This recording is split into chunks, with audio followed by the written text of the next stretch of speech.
প্রিয় চাকরি প্রত্যাশী শিক্ষার্থী ভাই বোনেরা, আজকে আমরা 23তম বিসিএস এর গণিত সমাধান করব। আজকে আমরা 1 থেকে 5 পর্যন্ত সমাধান করব এবং পরবর্তীতে আমরা বাকি অংশ পরের ভিডিওতে সলভ করব। তো আপনারা যদি ধারাবাহিকভাবে ভিডিও পেতে চান, অনেকেই কিন্তু বুঝতে পারেন না যে প্রথম অংশ দিলাম তাহলে বাকি অংশ কোথায় গেল। সেই কারণে আপনারা কি করবেন, ধারাবাহিকভাবে যদি আপনারা ক্লাসটা পেতে চান অবশ্যই প্লেলিস্ট ফলো করে তারপর ভিডিওগুলো দেখবেন। তো যথারীতি আমাদের প্রথম ম্যাথটা কি ছিল যদি একটু দেখি, যে 72 কেজি ওজন বিশিষ্ট একটি মিশ্রণ এ এর পরিমাণ হচ্ছে 17 ভাগ, বি এর 3 ভাগ এবং সি এর পরিমাণ 4 ভাগ দ্বারা গঠিত মিশ্রণে বি কতটুকু আছে। তো এটা অনুপাতের অঙ্ক, এই ধরনের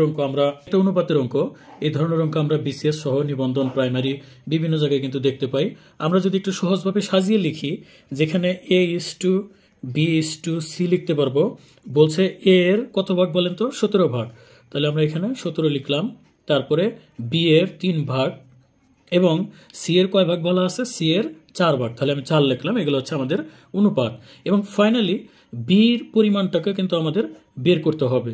তাহলে আমরা জানি এগুলো বের করার নিয়ম কি, আমাদের অনুপাতগুলো যোগ করতে হয়। তাহলে আমরা যদি অনুপাতগুলো যোগ করি, 17 আর 3 কত হবে বলেন তো, 20, 20 আর 4 24। তাহলে আমরা বি এর পরিমাণ হবে 72 এর কত, অনুপাতের যোগফল নিচে লিখবো আমরা 24, এবং বি এর অনুপাত কত বলেন তো 3, এই যে বি এর অনুপাত, তাহলে অনুপাতটা কিন্তু আমরা এখানে বসাবো। এবার আমরা এটা কাটাকাটি যদি করি, 24 দিয়ে এটাকে কাটলে হবে 3, 3 24 72 এবং এই দুটো গুণ করলে কত হবে 9। সুতরাং 9 কেজি কিন্তু আমাদের অ্যান্সারে চলে আসবে। একইভাবে আমাদের এই ম্যাথগুলোতে যদি এর পরিমাণ চাইতো, তাহলে কিন্তু আমরা এখানে এর পরিমাণ কত, 17, তাহলে এখানে 17 বসাতাম এবং 17 দিয়ে এই 3কে গুণ করতাম। আবার যদি সির পরিমাণ বের করতে বলতো, তাহলে কিন্তু সির অনুপাত কত ছিল, 4, এখানে কিন্তু তখন 4 বসাতাম এবং 4 দিয়ে 3কে গুণ করলে 3 4 12 কেজি কিন্তু হইতো। তো আমরা আসলে একই অঙ্কের মাঝে আরও ভিন্ন ভিন্নভাবে কীরকমভাবে আসতে পারে সেটা একই সাথে আমরা শেখার চেষ্টা করব।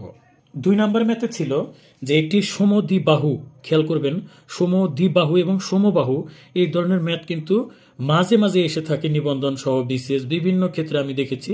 তো সমদ্বিবাহু মানে যার 2টা বাহু সমান, তো এটা ধরে নিচ্ছে এই 2টা বাহু সমান।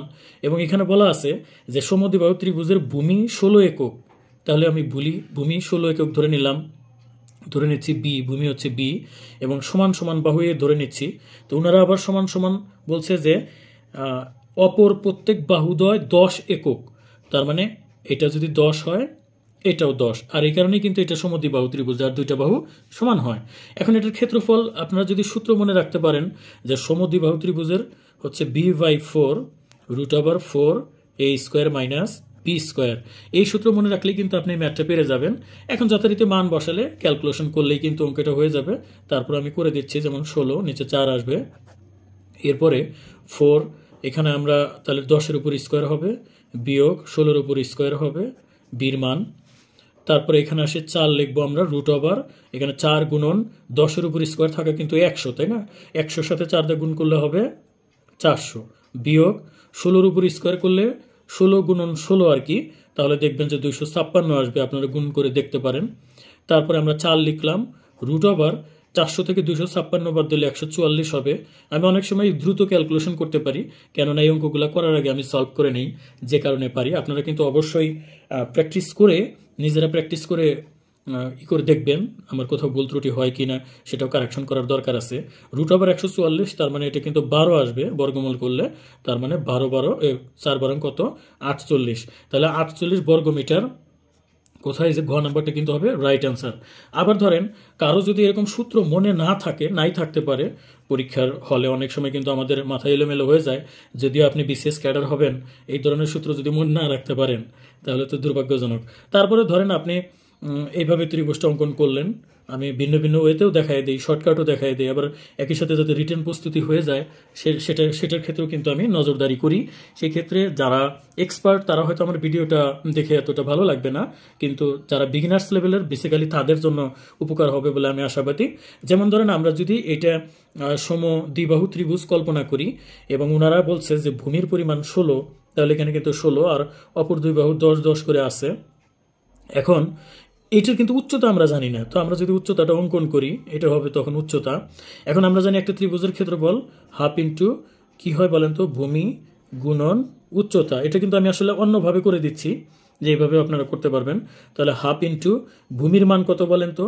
তো ভূমির মান তো এখানে 16 বোঝাই যাচ্ছে, 16 আমি দিলাম, কিন্তু উচ্চতাটা কত, এই যে এ থেকে এই পর্যন্ত এই উচ্চতাটা কত সেটা কিন্তু আমাদের বের করতে হবে। এখন এই উচ্চতা কি বের করা পসিবল? অবশ্যই পসিবল। কিভাবে পসিবল দেখেন, এইটা যদি অতিভুজ হয়, সমকোণী ত্রিভুজের এটা 10, এইটুকুর পরিমাণ আমরা বের করবো। আর এইটুকুর পরিমাণ কত বলেন তো? এই ত্রিভুজের এইটুকুর পরিমাণ কিন্তু কত হবে? 8 হবে। কিভাবে বুঝলাম? পুরাটা যদি 16 হয় তাহলে অর্ধেক তো অবশ্যই 8 হবে, তাহলে এইটুকু 8। এখন আমাদের ভূমির পরিমাণ 8, অতিভুজের পরিমাণ কত? 10। তাহলে সেখানে তো আমরা লম্বের পরিমাণ বেরি করতে পারবো এই সমকোণী ত্রিভুজের পিথাগোরাসের নিয়ম অনুসারে। পিথাগোরাসের নিয়ম অনুসারে কি লেখা যায়? যে অতিভুজ স্কোয়ার অপর দুই বাহুর উপর স্কোয়ার। অপর দুই বাহু বলতে লম্বের উপর স্কোয়ার প্লাস ভূমির উপর স্কোয়ার সমান সমান অতিভুজের উপর স্কোয়ার, এরকমটা লেখা যায়। তাহলে এখন এখান থেকে তাহলে লম্বের স্কোয়ার যদি মান বের করি, দেখেন অতিভুজের স্কোয়ার, অতিভুজের কত? 10, 10-এর উপর স্কোয়ার, তা থেকে এই যে ভূমি স্কোয়ারটা কিন্তু ওই পাশে যা বিয়োগ হবে, তাহলে ভূমির মান কত? 8, 8-এর উপর স্কোয়ার। তাহলে এখানে কত আসলো? আমরা দেখতে পাচ্ছি 100 থেকে বাদ যাবে হলো কত? 64, 8 8 64, তাহলে থাকবে কত আমাদের? 36। অতএব লম্বের পরিমাণ কিন্তু 36 না, লম্ব স্কোয়ারের মান 36। তাহলে লম্বের মান কত হবে? 6 বর্গমূল করলে, তাহলে তখন কিন্তু আমরা এইটুকুর মান পাবো 6। তাহলে এখানে যদি 6 বসায় দেই, এখন দেখেন এটা কাটাকাটি করলে 8 দুগুণা 16, তাহলে 6টা কত হবে? 48। অর্থাৎ আমরা কিন্তু সেই পুরনো মেথড অনুসারেও কিন্তু আমরা এটা বের করতে পারি। আমি আবার বলতেছি যে এটাই আপনারা মনে থাকবে, কিন্তু তারপরেও ডিফারেন্ট ওয়েতে করলে আমাদের এই ম্যাথগুলো বেশিরভাগ সময় আমরা মনে রাখতে পারবো। দেখেন, একটা ফুটবল বা ক্রিকেট দল, এই ডাকটা ভালোভাবে আগে পড়ে নেন যে 20 সদস্য বিশিষ্ট একটি ফুটবল দল থেকে একজন অধিনায়ক, একজন সহ অধিনায়ক বাছাই করব।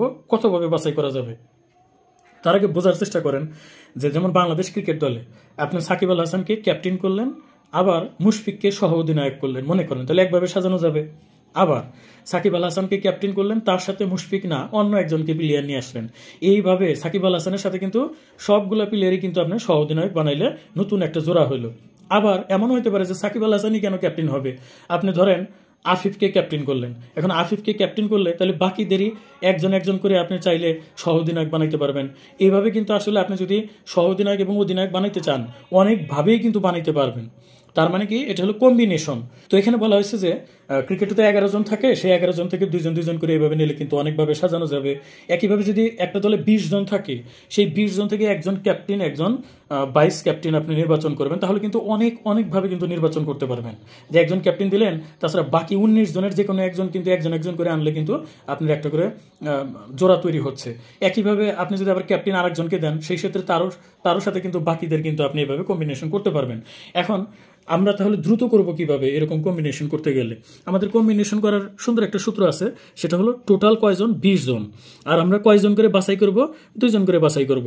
তাহলে আমরা এটাকে যে NCR এই সূত্রের মাধ্যমে কিন্তু প্রকাশ করতে পারি।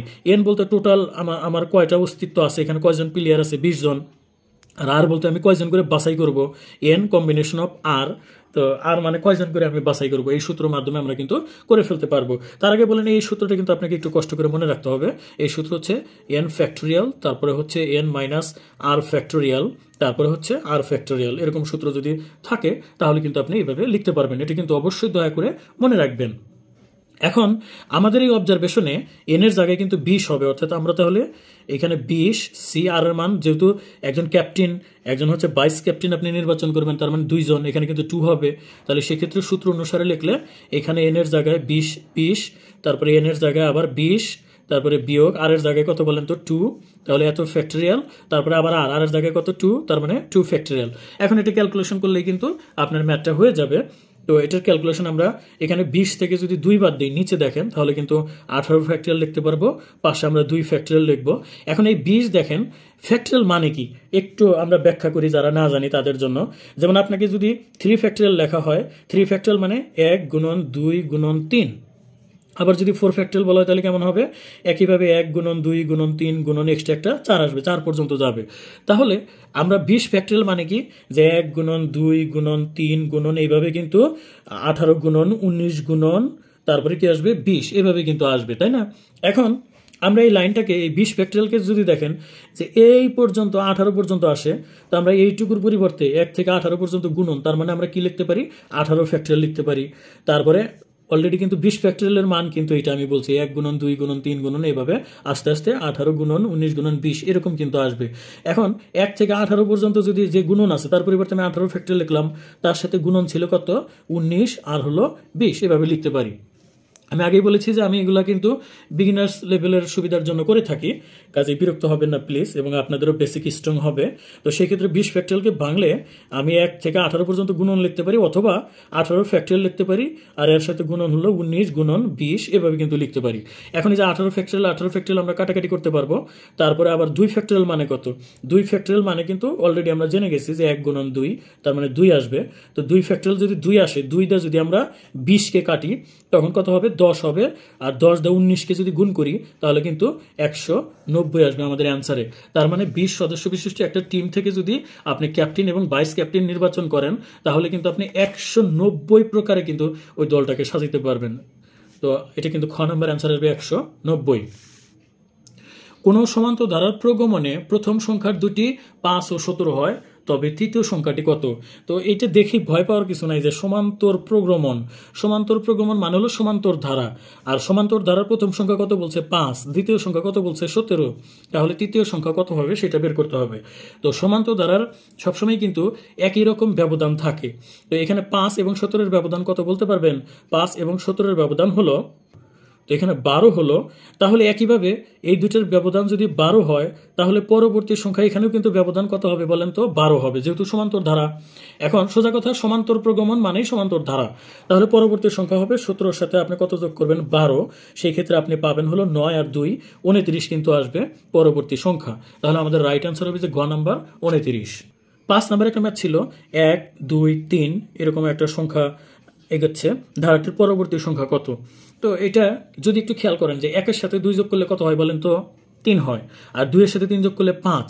তার মানে আমরা দেখতে পাচ্ছি যে কোনো দুইটা সংখ্যা যদি আপনি যোগ করেন তার পরবর্তী সংখ্যা পাওয়া যায়। যেমন 2 আর যোগ করলে 5, আবার 13 আর 21 যদি যোগ করেন তাহলে কিন্তু আপনি 34 পাবেন। আমি দেখাচ্ছি যে 13 আর কত ছিল এখানে 21, 13 আর 31 যোগ করলে কত হবে 4, আর 3 যে 34। তার মানে যে কোনো দুইটা সংখ্যা যোগ করলে আপনি পরের সংখ্যা পাবেন। যেমন এই যে 5 আর 8 যদি যোগ করেন, এই দুইটা সংখ্যা যোগ করলে কিন্তু পরেরটা পাবেন। তাহলে একই কথা, আপনি যদি এই দুইটা সংখ্যা যোগ করেন তাহলে তো পরেরটা পাবেন। এটা হচ্ছে ফিবোনাক্কি সিরিজ, যে কোনো দুইটা সংখ্যা যোগ করলে পরেরটা যে পাওয়া যায়। তাহলে এই দুটো যোগ করলে সেটাই কিন্তু আমাদের অ্যান্সার হবে। তাহলে হচ্ছে 34 এবং 21, এই দুটো যোগ করলে কত আসবে 5 এবং 5, অর্থাৎ পরবর্তী সংখ্যা হবে 55। এটাই কিন্তু অ্যান্সার হবে এই যে ক নাম্বারটা। তো আজকে আমরা 5 পর্যন্তই করব, পরবর্তীতে আমরা বাকি অংশ খুব শীঘ্রই করে ফেলবো ইনশাল্লাহ। সে পর্যন্ত আমাদের সাথে থাকুন, আমার জন্য দোয়া করুন। খোদা হাফেজ।